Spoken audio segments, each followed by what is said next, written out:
Hello friends, पिछले video में मैंने आपके साथ शेयर किया था डिविजिबिलिटी रूल। सो फ्रेंड्स, उसमें कुछ डिविजिबिलिटी रूल रह गए थे तो मैंने उसे इस वीडियो में बताया है और लास्ट में मैंने कुछ बहुत अच्छे अच्छे क्वेश्चंस रखे हैं। तो आप प्लीज़ लास्ट तक देखिए और पसंद आती है तो प्लीज़ अपने फ्रेंड्स को ज़रूर शेयर कर दीजिए और सब्सक्राइब तो प्लीज़ कर दीजिए। तो चलिए स्टार्ट करते हैं। सबसे पहला है 6 से डिविजिबिलिटी रूल। सो फ्रेंड्स, यदि कोई नंबर 6 से डिविजिबल होगा कब होगा? जब वो नंबर 2 से भी डिविजिबल हो और 3 से भी डिविजिबल हो। तो चलिए हम एग्जांपल समझते हैं। ये एग्जांपल है। तो फ्रेंड्स, सबसे पहले हम इसके लिए 2 के लिए चेक करते हैं कि ये नंबर 2 से डिविजिबल हो रहा है या फिर नहीं है। तो हमने देखा 2 से डिविजिबल के लिए क्या रूल था कि इसके इकाई का अंक 0, 2, 4, 6 या 8 इनमें से कुछ भी हो तो वो नंबर 2 से डिविजिबल है। तो ये नंबर 2 से डिविजिबल है। अब बारी है 3 से चेक करने के लिए। तो 3 से चेक करने के लिए क्या करना होता है? हमें इन सारे नंबर्स का सम करना होता है और इन सारे नंबर का सम करने के बाद उसका जो योगफल आता है उसे देखना होता है कि वो 3 से डिवाइड हो रहा है कि नहीं हो रहा है। तो फ्रेंड्स, 27 3 से तो पूरा का पूरा डिवाइड हो जाता है। तो इसका मतलब क्या कि ये नंबर पूरा का पूरा 6 से डिवाइड होगा। नेक्स्ट से हम समझते हैं। तो फ्रेंड्स, नेक्स्ट के लिए क्या है? ये एग्जाम्पल है और फ्रेंड्स इसमें क्या करना है? हम सबसे पहले 2 के लिए चेक करें। तो 2 के लिए चेक करने के लिए हमें सबसे पहले उसके इकाई का अंक देखना होता है और इकाई का अंक क्या दिखा हमें? 1। तो ये नंबर 2 से तो डिवाइड नहीं हो रहा है। तो इसका मतलब कि ये 6 से भी डिवाइड नहीं होगा। ये था 6 से डिविजिबिलिटी रूल। अब बारी है 7 से डिविजिबिलिटी रूल की। तो फ्रेंड्स, 7 से डिविजिबल कोई नंबर तभी होगा जब जब हम क्या करके देखें? अगर कोई नंबर है उसमें से आपको क्या करना है? उसके इकाई का अंक छोड़ के बाकी जो नंबर है उसे वैसे का वैसे रख देना है और इकाई का अंक का दुगना करके उससे हमें माइनस कर देना है। और ये प्रोसेस तब तक करना है जब तक कि हमें 1 अंक या फिर 2 अंक की संख्या प्राप्त नहीं होती। और फिर हमें ये चेक करना है कि वो 1 अंक वाली संख्या या फिर 2 अंक वाली संख्या 7 से डिवाइड हो रही है, तभी वो पूरी की पूरी संख्या 7 से डिवाइड होगी। तो चलिए देखते हैं, इसको सॉल्व करेंगे हम। तो आएगा 140। अब सेम प्रोसीजर करना है हमें। इकाई का अंक रखना है, बाकी का अंक रखा, सेम का सेम। और फिर हमें क्या करना है? इकाई के अंक का दुगना करना है और फिर उसे सॉल्व करना है। हमने इसको सॉल्व किया तो हमें मिला 14। अब हमें ये देखना है कि 14 7 से डिवाइड होता है कि नहीं होता है। तो 14 7 से पूरा का पूरा डिवाइड हो रहा है। तो इसका मतलब क्या निकला कि ये संख्या 7 से पूरी की पूरी डिवाइड होगी। एक और एग्जाम्पल से समझे फ्रेंड्स हम। तो इसमें भी सेम प्रोसीजर करना है। इकाई का अंक छोड़ा, बाकी जो बच रहे हैं उन्हें सेम रखा और इकाई के अंक का दुगना किया और फिर उसको सॉल्व किया। तो फ्रेंड्स, हमें 1631 मिला। अब इसमें भी सेम प्रोसीजर करना है। इसका भी इकाई का अंक रखा, उसका दुगना किया और उसके दुगना करने के बाद हमें जो भी अंक बचे हैं उसको उससे माइनस कर दिया। तो माइनस करने पे हमें 161 मिला। अब सेम प्रोसीजर यहाँ पे करना है कि इकाई का अंक रखा, इसका दुगना किया और बाकी बचे हुए नंबर से उसको माइनस कर दिया। तो माइनस करने के बाद हमें 14 मिला। और अब हमें ये देखना है कि 14 7 से डिविजिबल है कि नहीं। तो फ्रेंड्स, जैसा कि हमें पता है कि 14 7 से पूरा का पूरा डिवाइड हो रहा है, तो इससे क्या मतलब निकला कि ये संख्या 7 से पूरी की पूरी डिवाइड हो जाएगी। नेक्स्ट है 10 से डिविजिबिलिटी रूल। सो फ्रेंड्स, ये बहुत इजी है। इसके लिए क्या करना होता है हमें? इसमें अगर कोई संख्या के इकाई का अंक 0 हो तो वो संख्या 10 से पूरी की पूरी डिवाइड होगी। तो देखिए यहाँ पे इसके इकाई का अंक 8 है तो ये संख्या 10 से डिवाइड नहीं होगी। इसके इकाई का अंक 0 है तो ये 10 से पूरी की पूरी डिवाइड होगी। इसके इकाई का अंक भी 0 है तो ये भी 10 से पूरी की पूरी डिवाइड होगी। इसके भी इकाई का अंक 0 है तो ये संख्या भी 10 से पूरी की पूरी डिवाइड होगी। नेक्स्ट है 12 से डिविजिबिलिटी रूल। फ्रेंड्स, यदि कोई संख्या को हमें चेक करना है कि वो 12 से डिवाइड हो रही है या फिर नहीं हो रही है, तो हम क्या कर सकते हैं, हम उसे चेक कर सकते हैं कि वो संख्या 4 से और 3 से अगर डिवाइड पूरी की पूरी हो रही है तो वो संख्या 12 से विभाजित होगी। तो फ्रेंड्स, मैंने पिछली वीडियो में इसके लिए भी बताया है, तो आप उसको देख लीजिएगा, आपको अच्छे से समझ में आ जाएगा। तो चलिए फर्स्ट एग्जांपल समझते हैं।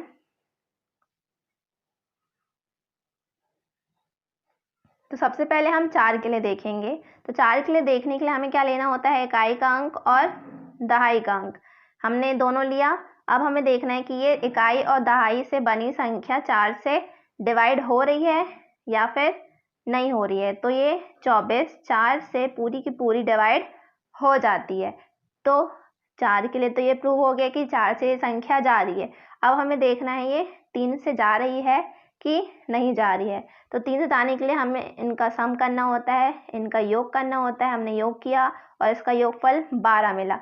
अब हमें क्या देखना है कि 12 3 से डिवाइड होता है कि नहीं होता है। तो 12 3 से डिवाइड होता है, इसका मतलब क्या कि ये 4 से भी जा रहा है और 3 से भी जा रही है ये संख्या। तो इसका मतलब कि ये संख्या 12 से डिवाइड हो रही है। अब नेक्स्ट देखें।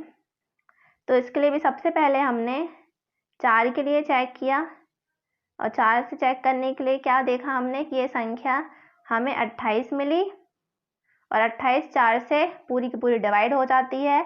अब बारी है 3 से चेक करने की। तो 3 से चेक करने के लिए हमने सारे अंकों का योग किया और इसका योगफल हमें क्या प्राप्त हुआ, 16। तो फ्रेंड्स, 16 3 से डिवाइड नहीं होता, इसका मतलब क्या निकला कि ये संख्या 12 से डिवाइड नहीं होगी। अब है 15 से विभाजित करने का रूल क्या होता है। तो चलिए हम समझते हैं। इसके लिए हमें क्या करना होता है, यदि कोई संख्या 3 से और 5 से इन दोनों से डिवाइड हो रही है तभी वो संख्या 15 से भी विभाजित हो जाएगी। तो सबसे पहले हम 5 के लिए चेक करें। तो 5 के लिए चेक करने के लिए क्या होता है, डिविजिबिलिटी रूल, कि इकाई का अंक 0 हो या फिर 5 हो तो वो संख्या 5 से विभाजित होती है। तो फ्रेंड्स, मैंने ये वाले एग्जांपल में क्या देखा, इसकी इकाई का अंक 0 है तो ये संख्या 5 से तो जा रही है। अब बारी है 3 से चेक करने का। तो 3 से चेक करने के लिए हमने सारे अंकों का योग कर दिया और इसका योगफल क्या मिला, 9। अब हमें देखना है कि 9 3 से जा रहा है कि नहीं जा रहा है। तो फ्रेंड्स, 3 से 9 पूरा का पूरा चला जाता है। तो इसका मतलब क्या है कि ये 3 से भी जा रहा है और 5 से भी जा रही है। इसका मतलब कि ये संख्या 15 से विभाजित होगी। अब सेकेंड एग्जाम्पल समझते हैं हम। सबसे पहले हमने 5 के लिए चेक किया। तो 5 से चेक करने के लिए मैंने क्या बताया कि इसके इकाई का अंक 0 होना चाहिए या फिर 5 होना चाहिए। तो यहाँ पे इकाई का अंक तो 5 मिल गया, मतलब कि ये 5 से तो जा रहा है। अब बारी है 3 से चेक करने की। तो 3 से चेक करने के लिए हमने सारे अंकों का योग किया और इसका योगफल क्या मिला, 18। और 18 3 से विभाजित होता है तो ये संख्या भी 15 से विभाजित हो रही है। नेक्स्ट है 16 से डिविजिबिलिटी का रूल। तो फ्रेंड्स, 16 यदि कोई संख्या 16 से विभाजित होगी कब, जब वो संख्या 8 से भी जाए और 2 से भी जाए। तो 2 से चेक करने के लिए इसके इकाई का अंक देखना होता है और इकाई का अंक क्या है, 8। तो ये संख्या 2 से तो जा रही है। अब बारी है 8 से चेक करने की। तो फ्रेंड्स, 8 से चेक करने के लिए क्या मैंने बताया था कि हमें क्या देखना होता है, जो संख्या दी होती है हमें उसका इकाई का, दहाई का और सैकड़ा, ये तीनों अंकों को लेना होता है और फिर ये चेक करना होता है कि ये संख्या 8 से जा रही है कि नहीं जा रही है। तो फ्रेंड्स, आप चेक करो, ये संख्या 8 से पूरी की पूरी डिवाइड हो रही है तो ये संख्या 16 से विभाजित होगी। अब इसको चेक करते हैं हम। तो फ्रेंड्स, सबसे पहले हमने चेक किया कि ये संख्या 2 से जा रही है कि नहीं जा रही है। तो 2 से तो ये संख्या विभाजित हो रही है। अब बारी है 8 से चेक करने की। तो 8 से चेक करने के लिए हमें क्या करना है,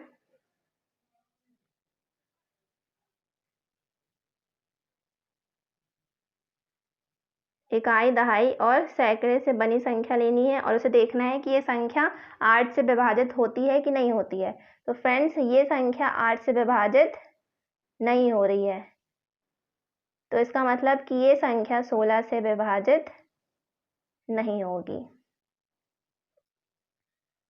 अब फ्रेंड्स ये हैं कुछ क्वेश्चंस, तो चलिए हम इन्हें देखते हैं। यदि कोई संख्या हमें ये दी हुई है और हमें ये बताना है कि यदि ये 9 से विभाजित है तो इसमें हमें 2x का मान बताना है। तो फ्रेंड्स 9 से विभाजित के लिए एक और बात बता दूंगी मैं कि जैसे कि मान लीजिए कोई नंबर है, अब हमें चेक करना है कि ये 9 से विभाजित हो रहा है कि नहीं हो रहा है।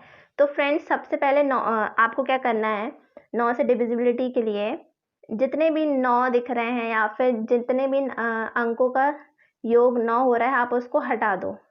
जैसे कि ये 9 है, इसको हटा दो, ये 4 3 7, ये 2 9 हो गए, तो ये दोनों को हटा दिया और हमको इसका योगफल क्या मिला, 1। अब हमें इसको देखना होता है कि ये 9 से जा रहा है कि नहीं जा रहा है। तो ये संख्या 9 से नहीं जा रही है, तो ये संख्या 9 से डिवाइड नहीं होगी। तो फ्रेंड्स मैंने वो पिछली वीडियो में मैं ये बता नहीं पाई थी, आप इसका ध्यान रखिएगा। अब आते हैं क्वेश्चन में। क्वेश्चन क्या है, यह हमें दिया हुआ है क्वेश्चन अब, और हमें ये बताना है कि 9 से विभाजित है कि नहीं। तो हमने अब भी देखा कि जितने भी इन संख्या में 9 मिल रहे हैं हमें उनको अलग कर देना है। तो ये एक 9 हो गया, ये 7 2 9, ये कट कर दिया। अब कितने बचे, 6 और 8। 6 और 8 को जोड़ें हम तो हमें 6 + 8 + x, जितनी भी बची संख्या अब उनका हमें प्लस कर देना है। तो हमने प्लस कर दिया तो हमें क्या मिला, 14 + x मिला। अब हम x में ऐसी कौन सी वैल्यू रखें जो 9 से विभाजित हो जाए। x की वैल्यू रखने पे और फिर इसको सॉल्व करने पे जो 9 से विभाजित हो जाए। तो देखिए यहाँ पे आप खुद सोचिए, हम यहाँ पे x की जगह क्या रख सकते हैं, 14 + 4 रख सकते हैं। तो 14 + 4 क्या हो गया, 18। तो 18 9 से पूरा का पूरा डिविजिबल है, तो इसका मतलब कि x की वैल्यू हमें क्या मिल गई, 4। x की वैल्यू हमें क्या मिल गई, 4। अब हमें 2x निकालना था, तो x क्या मिला, 4 मिला। तो 2x निकालेंगे तो क्या हो जाएगा, 8।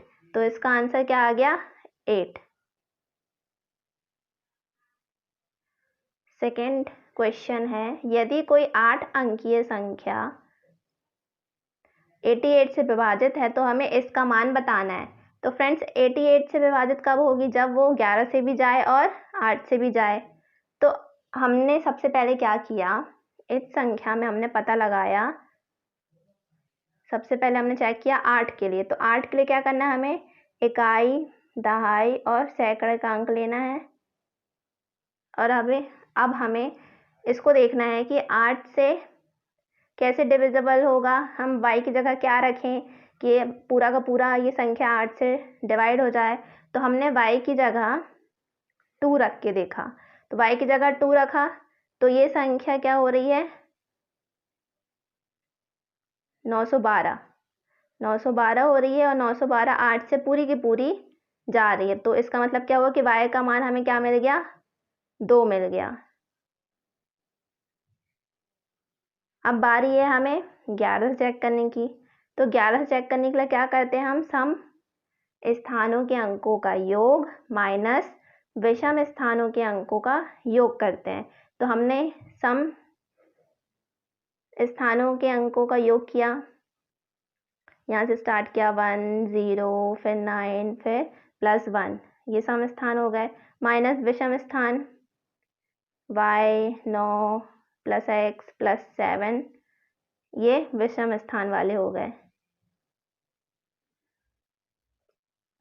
अब हम इसे सॉल्व करेंगे, इस इक्वेशन को सॉल्व करेंगे तो हमें क्या मिलेगा, 11 - 2 + 16 + x। अब हमने इसको सॉल्व करने के बाद हमें क्या मिला, 7 - 7 - x। अब फ्रेंड्स हम x की जगह ऐसा क्या रखें कि वो जो संख्या मिले वो 11 से डिविजिबल हो। फ्रेंड्स 11 से डिविजिबल होने के लिए क्या होना चाहिए, या तो इसको सॉल्व करने के बाद 0 मिले, या फिर ऐसी संख्या मिले जो 11 से डिविजिबल हो। तो फ्रेंड्स -7 है, माइनस एक्स की प्लेस में हम क्या रख सकते हैं, एक्स की प्लेस में हमने क्या रखा, 4 रख के देखा, तो ये क्या मिला हमें, -11। और माइनस को इसमें ध्यान देना है फ्रेंड्स चेक करते टाइम, तो हमको सिर्फ ध्यान देना है नंबर पे। तो हमें 11 मिला। अब हमें देखना है कि 11 तो मिल गया है, तो 11 से 11 तो डिविजिबल है ही, तो हमें यहाँ से x की वैल्यू मिल गई 4 और y की वैल्यू हमें यहाँ से मिल गई थी, और x की वैल्यू हमें यहाँ से मिल गई। अब हमें ये सॉल्व करना है, तो x और y की वैल्यू पुट कर दी हमने, तो हमें आंसर मिल गया 4।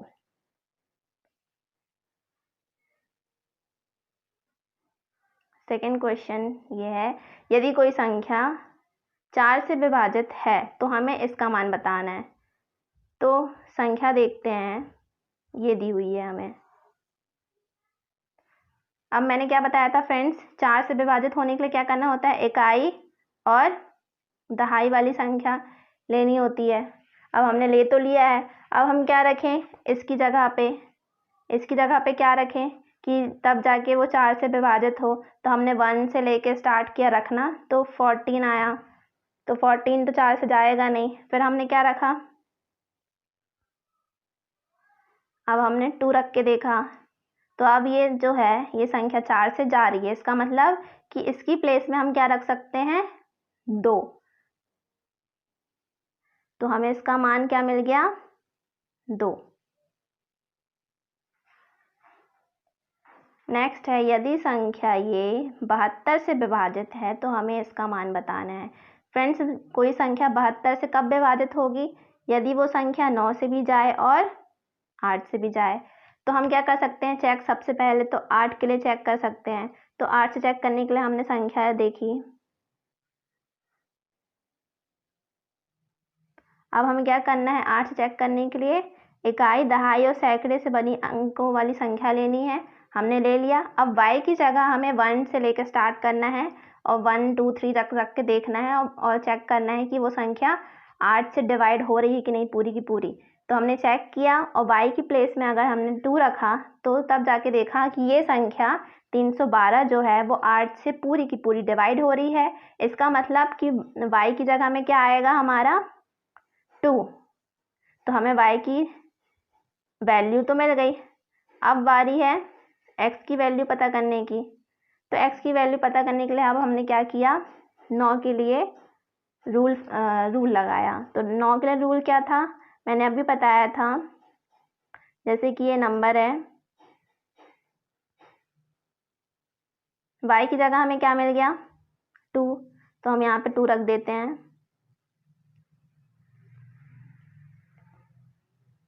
अब हमें 9 के लिए देखना है। तो फ्रेंड्स अभी मैंने बताया जितनी भी 9 इस संख्या में 9 मिल रही हैं उसे काट दो आप। तो ये 9 कट कर दिया, 7 और 2 9 हो जाएंगे, ये भी कट कर दिया, 5 3 8 और 1 9, ये भी कट कर दिया। क्या बचा, 8 प्लस एक्स बचा, 8 प्लस एक्स बचा। तो हमने क्या कर दिया, यहाँ पे x की जगह में 1 रखेंगे तो 9 आ जाएगा, और 9 जो है वो 9 से पूरा का पूरा डिवाइड तो होता ही है। तो हमें x की वैल्यू क्या मिल गई, 1 मिल गई। ये मैंने पूरा सम कर दिया था, आप पूरा भी जोड़ सकते हो, लेकिन ये बहुत इजी वे है। जितना भी 9 दिखे आपको, आप उस संख्या को हटा दो और बचे हुए अंकों का योग कर दो, और फिर योग किया हमने तो हमें ये मिल गया, और फिर इसकी हेल्प से हमने x की वैल्यू फाइंड कर ली। अब हमें x की वैल्यू भी मिल गई है, y की वैल्यू भी मिल गई है, तो हमने जो इक्वेशन दी थी उस पर रखा और उसकी वैल्यू फाइंड कर दी। तो आंसर क्या आ गया, -1। नेक्स्ट है, यदि कोई संख्या है फ्रेंड्स, बोल दिया है कि यदि ये संख्या 8 से विभाजित है तो हमें इसका मान बताना है। तो हमने संख्या देखी और 8 से विभाजित होने के लिए क्या होता है, इकाई दहाई सैकड़े वाले अंक लेना होता है, तो हमने उसे अलग से रख दिया। अब हमें इसकी जगह पे हमने 1 2 3 4 5 सब रख के देखा, या फिर आप ऑप्शन से रख सकते हो। अगर 0 रखेंगे तो ये संख्या नहीं जाएगी। अब हमने दूसरा ऑप्शन लेके किया तो ऑप्शन में क्या है 9 4 8, तो ये भी 8 से डिवाइड नहीं होगा। अब हमने थर्ड ऑप्शन रख के देखा 8, तो 8 4 8, तो फ्रेंड्स ये संख्या 8 से पूरी की पूरी डिवाइड हो रही है। तो इसका मतलब क्या हुआ कि इसकी जगह में क्या आया होगा 8, तो इसका आंसर आ गया 8।